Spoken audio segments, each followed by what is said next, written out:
What's going on, everybody? Payneblade back here again from Server 1 representing ISC. Guys, thank you so much for the outpour of love and attention towards the prediction video and the release of the new banner, which is Mei and Onoki.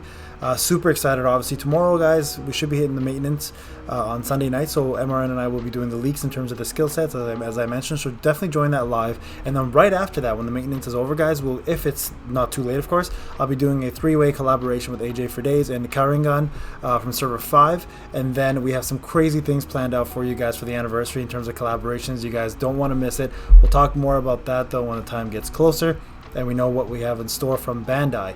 Now today, guys, because it is the last day for Kisame and B in terms of their event. Well, there's 2 days left, actually. What I wanted to do real quick is go over the units themselves one last time and compare them to other similar units in their categories and who actually comes out as a better unit, whether it's Kisame and B versus their counterparts. All right, now this video was supposed to drop yesterday, but then we got that crazy exciting news for the banner, so I saved it for today. So here we go, guys. The first thing I want to talk about is Killer B. Now, as I mentioned in my showcase video at the 4-star level, I've got him to 5-star, did some more testing, and I can, without a shadow of a doubt, guys, say he is hands down the best tank in the game that Bandai has released. Now, I want to compare him, though, with other units that are similar to him. And some of these units are going to be OG units, so right away the damage increase is like staggering in terms of what B brings versus what they bring, right? So let's talk about the first unit, the old OG, the original tank, the man who did it all for us back in the day, and that is Gaara. Now, a lot of people want to compare Killer B to Danzo. I will compare them, but they're not the same. You never want to compare a DPS debuffer to a full-on tank, but we'll do the comparison anyways. But what I want to do is I want to compare two tanks first. We'll do a UR and an SR, and then I'll talk about Danzo. Okay, so first off, Gaara. Pretty much, guys, does a very similar job. Okay, so Sand Burial, as you see here, does guard rate up just like Killer B does. He does guard damage reduction rate up just like Killer B does, and it's all allies as well. The only difference is he increases chakra when to the active allies when his HP is below 50, while Killer B reduces damage increase rate if his HP is above 50. So two different differences there. The massive difference, of course, is the fact that the damage here is just insanely different. So 150% for Gaara, and Killer B, you're looking at 268, 269%. So the damage output is insane for the Jutsu in comparison. So that alone makes Killer B better, right? The fact that they have very similar setups. I will connect with the people of this village, boost all guard rate by 48.9%. Now this, I will say, Gaara for one turn does bring so much for guard rate purposes. If you look at Killer B's, though, real quick here, prepare yourself, you fool. He actually boosts all allies damage reduction rate by 6.9% for the rest of the battle. So there's a little bit of a comparison here. You take a lot less damage with Gaara's guard rate if you do guard, obviously, at 48.9% plus whatever you have for one turn, while Killer B does give you the rest of battle. So if it's a longer battle, Killer B ends up being better. If it's a shorter battle, Gaara's skill 2 is actually better. So depending on there, so we'll tie that one there. Attack boost, of course, and the HP boost, they're the same. That doesn't change. Perfect Tail Beast Control, where this is kind of where I think Killer B takes the advantage mostly, outside of the damage, of course. He boosts all active allies damage reduction rate by 27.7% at the start of his turn, and then boosts all allies damage reduction rate by 4.95% after an ally has been defeated for the rest of the battle. We've talked about this in the showcase. That is very good. And then if you look at his Limit Break 2, he actually boosts all allies critical suppression rate at the start of any turn after an ally has been defeated, meaning you will take less crits. So altogether, an amazing kit, a fantastic tank. If you look at Gaara does something very similar. Damage reduction rate for all allies when he starts off, boosts all allies guard rate by 24.45% at the start of the turn, and then he boosts all active allies defensive rate at the start of the turn, and that lasts for the rest of the battle. So Gaara's skills are great. He does do all active allies, while B, I believe, at one point does all allies. Yes, he does all allies damage reduction rate by 4.95%. Now, for a lot of you, that may not be a lot, right? But if you really think about it, the damage reduction rate he already gives you from the active allies, and then stacking this on top of it, and then on top of the skill 2, you're almost looking at like 40% for the rest of the battle, practically, as long as he's in the turn itself. So in that regard, Killer Bee has the edge a little bit more. Now Gaara is nothing to laugh at. Like, he does an incredible job as a tank still. If you still haven't built up already, he's still very viable. If you don't have him built up, then you don't want to build him, right? Because like, he has fallen off, but for OGs who haven't built and still using him, you know how good he still is as a tank. So I wanted to do that quick comparison there, guys, because that seems to be a big question a lot of people ask, is how good is he versus Gaara. So I think Killer Bee has the edge in some regard, but then there is Gaara as well too.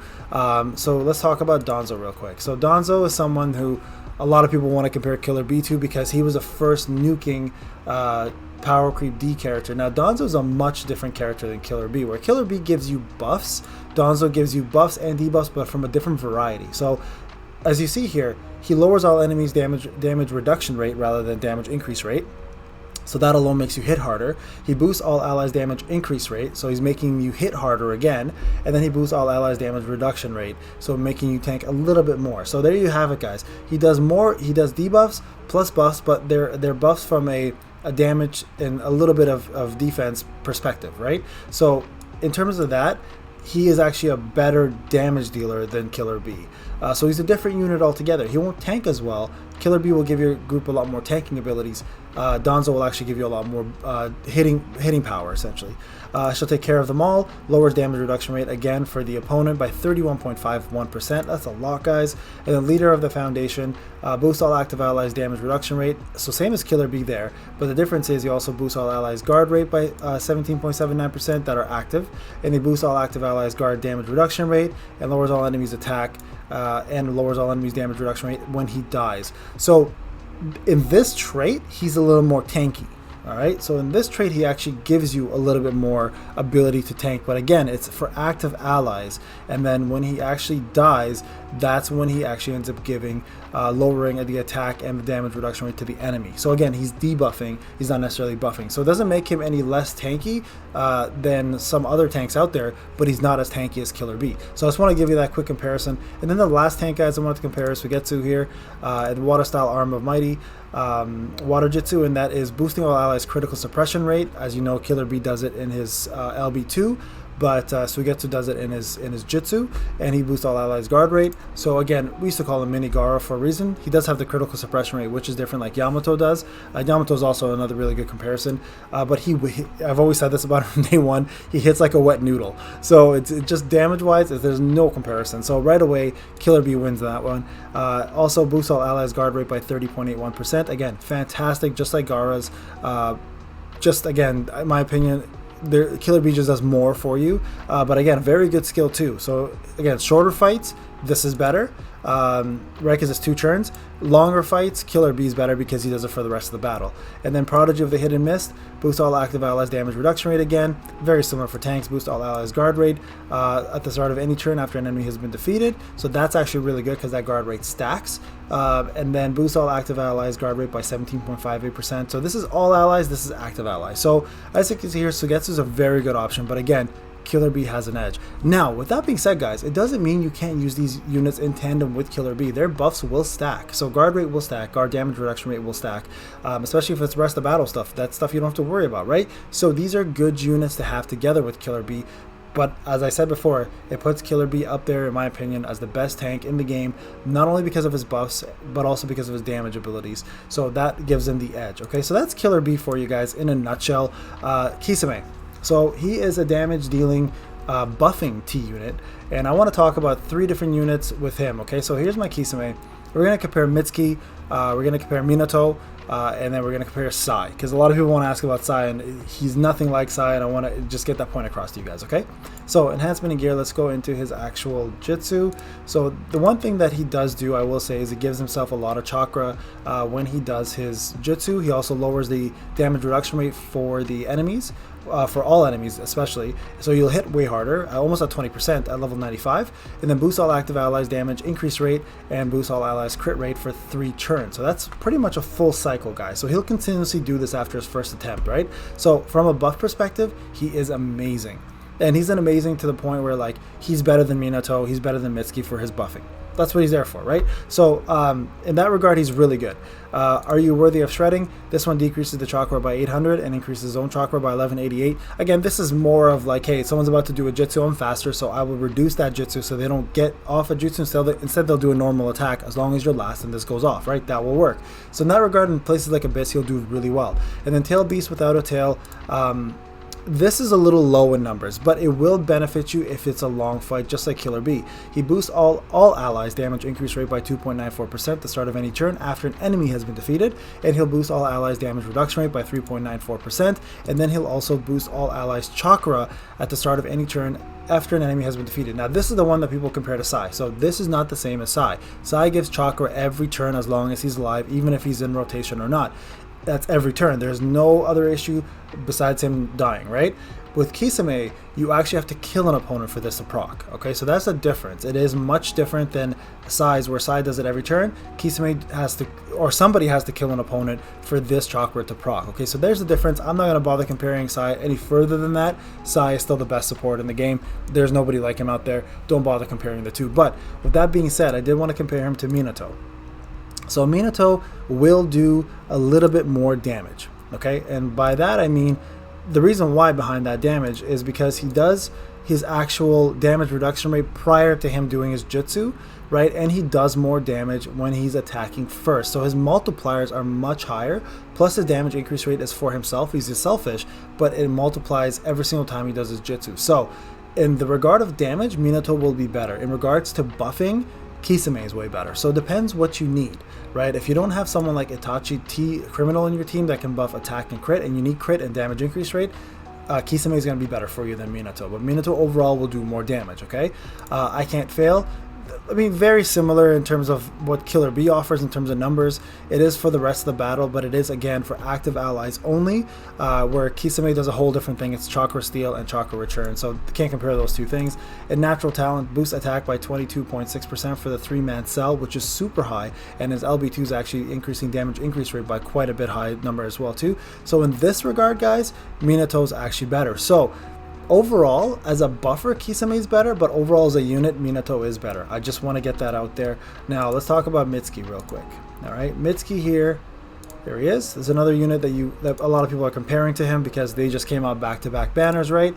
The Path Lit by the Full Moon. Again, as a debuffer, as a buffer, you're probably getting more out of Kisame, but as an overall debuffer, Mitsuki's your better choice. He does stun and he does damage increase rate, lowering damage increase rate and lowering crit by an obscene amount. So complete opposite again. Great damage dealer, both of them. But I think Mitsuki has the edge a little bit here for debuff purposes because not a lot of people bring the crit down, even though a lot of people do bring damage increase rate down, right? So I think in that regard, you might be getting a little bit more out of Mitsuki than you would be out of Kisame from that. But again, it depends what you need. Do you need a buffer or a debuffer? If you need a buffer, Kisame is better. If you need a debuffer with a stunner, Mitsuki's better, right? So very similar. Their skill 2s lowers damage increase rate by 9.82 for the rest of the battle. Again, very good as a precursor to, right, doing his jutsu, which lowers it way further. And then Will to Choose, of course, lowers all active enemies damage increase rate by 14.55%. So that's active enemies only, not all enemies. There's a difference between the skill 2 and the trade. So I would put them as a tie. One is a better debuffer and does really good damage. One does really good damage and is a better buffer. So keep that in mind, and that's the difference, guys, between the two. So between both characters, I'd say Kisame is great. But there are units that are comparable out there with him. Itachi I was going to go into further, but we really don't need to. He does similar things, but I think he does it better. Kisame still does a lot of damage, guys. Amazing buffer, and will be really good for long fights, right? The other units, and Killer Bee, like I said, the best tank in the game in my opinion. I don't know, there's been some craziness about him not being that good. Those are people who don't know what the heck they're talking about. No offense to you guys. He's a fantastic unit. If you have him and you've built him, good for you. He's going to do a lot for you guys in Abyss, especially especially that's coming up next. And just a quick thing, 11 Shino coins, guys. This is my browser version. All my Shino coins are on my mobile version. Just wanted to clear that up out there. Anyways, guys, I hope this showcase kind of helped you guys clear up the air about how good these units are. Between the two, I'd say Killer Bee's the better of the units, and then Kisame is still really good. So don't worry if you have him, but there are other better T units out there. He's just a little more unique because of his chakra, of course, but then Sai does that job for you anyways, right? All right, guys, this has been Payne. Enjoy the rest of your day. I hope you guys have a fantastic Saturday and rest of your evenings. And also remember, tomorrow's Valentine's Day. Take care of your partner. And also remember, tomorrow will be the live feed for the leaks of the skill sets, and then there'll be the summon collaboration, if it's not too late for maintenance, between AJ, Karingan, and I, and then a ton of things coming up for the anniversary. All right, guys, have a wonderful day, and we'll talk soon.